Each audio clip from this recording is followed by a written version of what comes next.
তো এখানে আমি পুজো করে চলে এসেছি আর এখন আমার বাবা মানে বাজার করে নিয়ে এসছে। এখন বাবা আমাকে বলছে তুই দেখ কি বাজারে এসছে, চলুন দেখি তো কি বাজার এসছে।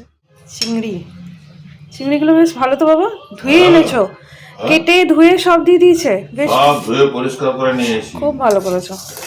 এটাতে কি আছে? ও বাবা, 4 পিস ইলিশ। 2 পিস মানুকে দিবি, আমি খাবো না বলছি তো। আর এক পিস তোর মা।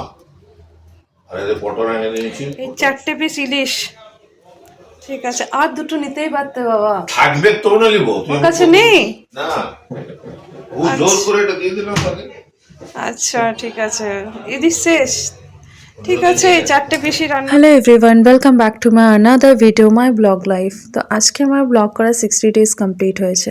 তো আজকে আপনারা দেখতেই পেলেন কি বাবা এখানে বাজার থেকে এই চিংড়ি নিয়ে এসছে আর এই 4 পিস ইলিশ নিয়ে এসছে। যেহেতু বাবা ইলিশ পায়নি আজকে বেশি, তার জন্য এই 4 পিস।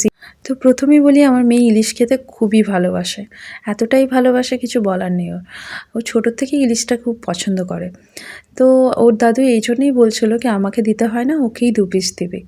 তো সেটা তো হয় না, সবাই ভাগ করেই খেতে হয়। তো ঠিক আছে, তো যা আছে তো এই ইলিশটাই আমি দেখি কীভাবে রান্না করা যায় আর এই চিংড়িটা। তো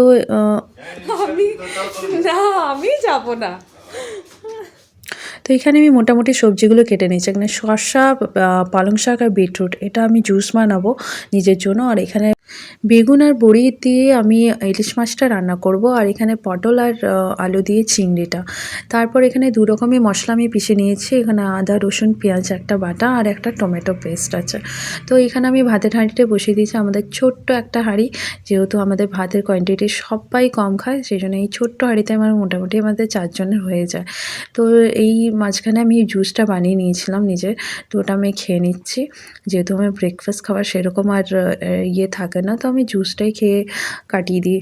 খুব কম দিন আমার এরকম হয় কি আমার কিছু ব্রেকফাস্ট খেতে হয়, আমার সেরকম কিছু ব্রেকফাস্ট খাওয়া হয় না। তারপরেই আমার ভাতটা মোটামুটি ফুটে গেছে। ভাতটা হয়ে এলেই এবার আমি পরপর সব তরকারিগুলো রান্না করব। এখানে যেহেতু তেল গরম করতে দিয়েছি কড়াইয়ে, ইলিশগুলো হালকা ভেজে নেব। ইলিশ খুব একটা ভাজতেও নেই, আমি হালকা ভেজে তুলে ফেলবো। আর সব পরপর যতগুলো আমি সবজিগুলো সব মোটামুটি দেখো সব ভেজে নিয়েছি। এখানে বেগুন ভেজে নিয়েছি, পটল ভেজে নিয়েছি, বড়ি ভেজে নিয়েছি, আলু। এখানে আমি চিংড়িগুলো ভেজে নিচ্ছি। চিংড়ি, ইলিশ, বেগুন দিয়ে ইলিশ আর আমলার আচার, দারুণ দারুণ হয়েছে।